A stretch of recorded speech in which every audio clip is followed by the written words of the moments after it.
আসসালামু আলাইকুম রহমতুল্লাহি ওবরকাতুহ। দেশ এবং প্রবাসী যে যেখানে আছেন, আশা করছি আল্লাহর অশেষ মেহেরবানিতে ভালো আছেন, সুস্থ আছেন।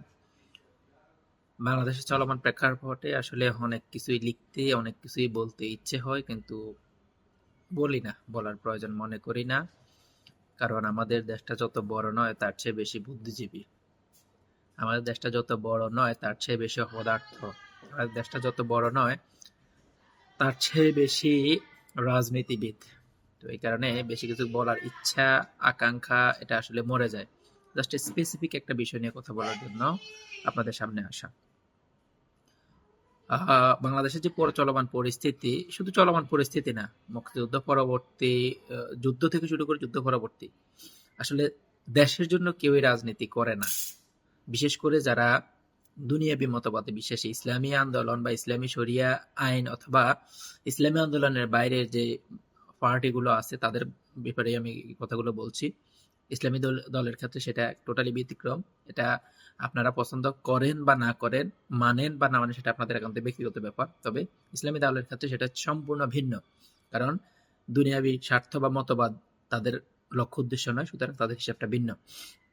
কিন্তু আপনি দেখেন, যুদ্ধের পর থেকে এই পর্যন্ত আওয়ামী লীগ, শেখ মুজিবের পূজা, শেখ হাসিনার পূজা, অথবা দলীয় ছোট বড় যত নেতা আছে এদের পূজা দিয়েই মূলত আসলে রাজনীতি করে, পূজার জন্যই রাজনীতি করে, পাওয়ার জন্য রাজনীতি করে, দেশের জনগণের জন্য কিছুই না। এরপরে বিএনপি যখন আসে, জিয়াউর রহমানের জন্য, জিয়াউর রহমানের পরিবারের জন্য, এরপরে হচ্ছে ছোটখাটো আমজাম, ছোটখাটো নেতা যেগুলো আছে এদের এদের প্রচার প্রচারণা বা এদের জন্য রাজনীতি করে। সেখানেও দেশপ্রেমের ছিটে ফোটা না, এটা তার মুখের বুলি। এটাই আসলে চিরন্তন বাস্তবতা। তো এই পরিস্থিতিতে বাংলাদেশে একটা গণ অভ্যুত্থান হয়ে গেল, কঠিন এক পরিস্থিতি। যারা সরকার আসলো, আপনাদের পছন্দ হোক বা না হোক, দেশটাকে স্থিতিশীল করার জন্য আপনি যদি আসলে দেশপ্রেমিক হন, সেক্ষেত্রে পূজাটাকে প্রায়োরিটি না দিয়ে এখন আপনাকে উচিত দেশের উন্নয়নটাকে প্রায়োরিটি দেওয়া। শেখ মুজিবের ছবি কে নামাইলো, কে উঠাইলো, এরপরে শেখ মুজিবকে, শেখ হাসিনাকে, এখনো কিছু কুলাঙ্গার আছে যারা শেখ হাসিনাকে ফাঁসার মধ্যে তেল মালিশ করতেছে। পাশাপাশি হচ্ছে ওরা এখনো শেখ হাসিনারা মানে ক্ষমতায় এনে শেখ হাসিনার আসলে নিচে থাকার চিন্তা করতেছে।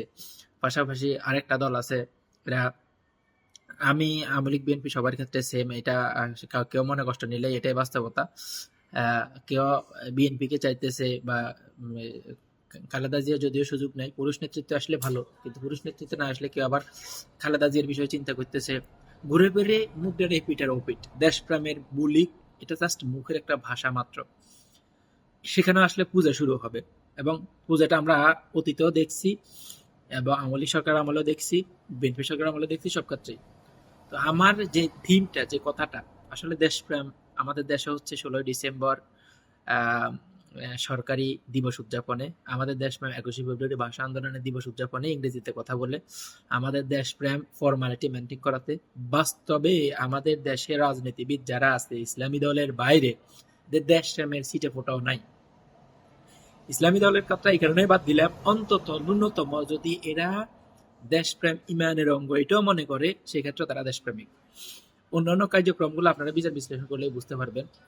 আর যারা হচ্ছে দলকানা, যারা হচ্ছে গোমরাহি, যারা হচ্ছে কি বলে, একটা মানুষকে যাচাই বাছাই না করে খারাপের জন্য খারাপ বললাম বা বিরোধীর জন্য খারাপ বললাম, তাদের হিসাব ভিন্ন। তারা হচ্ছে গোমরাহি, দলকানা, অথবা তারা হচ্ছে আপনার পচা মস্তিষ্কওয়ালা। তাদের ব্যাপারে আমার কোনো কথা নাই। তো সব দিক মিলিয়ে হচ্ছে আসলে এটা দুঃখজনক। বাংলাদেশের অদূর ভবিষ্যতে এই দুঃখতা গোছানোর বা কাটানোর সম্ভাবনা নাই। কারণ হচ্ছে আমাদের মস্তিষ্কে পচন ধরে গেছে। পৃথিবীর প্রত্যেকটা দেশেই তাদের স্বাধীনতার জনক বা দেশের আবিষ্কারক এরকম অনেক আছে, কিন্তু এরকম পূজা, এরকম পাঁচাটা, এরকম সামসামি করা, আমি আমার বয়সে তো আল্লাহ তাআলা পৃথিবীর অনেক দেশ ঘুরেছে, কোনো দেশের ইতিহাসে দেখি নাই। তো এটা আসলে আমরা জাতি হিসেবে আমাদের অন্তর পচা, আমরা অসভ্য। এই কারণে আসলে এগুলা বলে লাভ নাই, জাস্ট দুঃখটাকে শেয়ার করা আর কি। তো শেখ মুজিবের ছবি মাথার উপরে টাঙাইলো অথবা শেখ হাসিনার ছবি মাথার উপর টাঙাইলো, এটাকে সরাই ফেললে আবার এক শ্রেণী গরম হয়ে গেল গই, আর টাঙানোর আদৌ কি প্রয়োজন আছে কি না।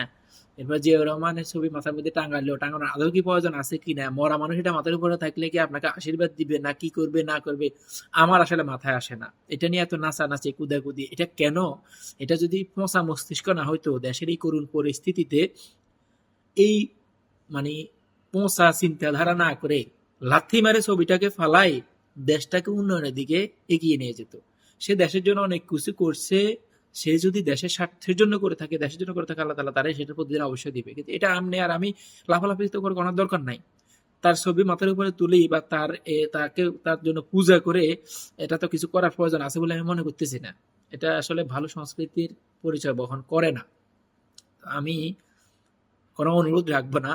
এটা মস্তিষ্ক যেহেতু পৌঁছে গেছে, পৌঁছা মস্তিষ্কের জন্য আসলে কোনো অ্যান্টিবায়োটিক বা কোনো রোগ প্রতিরোধক আছে কিনা আমার জানা নাই। যদিও থাকে হয়তো দীর্ঘমেয়াদী, সেটা থেকে আমরা কবে বেরিয়ে হয়ে আসতে পারবো সেটা আল্লাহ মাহবুদেই ভালো জানে। সবাই ভালো থাকবেন, সুস্থ থাকবেন। আল্লাহ হাফেজ।